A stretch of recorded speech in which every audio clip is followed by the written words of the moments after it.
আসসালামু আলাইকুম। আপনাদের সকলকে স্বাগতম আমার ইউটিউব চ্যানেল এবং ফেসবুক পেজে। আমি জাকির। আজ আমরা শুরু করতে যাচ্ছি গ্রাফিক্স ডিজাইন ক্লাসের প্রথম পর্ব। আপনারা যদি নতুন হন, গ্রাফিক্স ডিজাইন সম্পর্কে কিছু না জানেন বা ডিজাইন ক্যারিয়ার করতে চান, তাহলে এই সিরিজটি আপনাদের জন্য।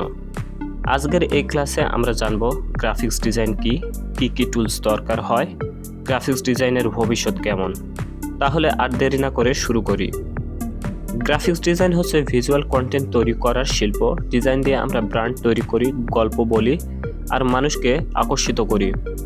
আমরা কোন কোন সফটওয়্যার ব্যবহার করব?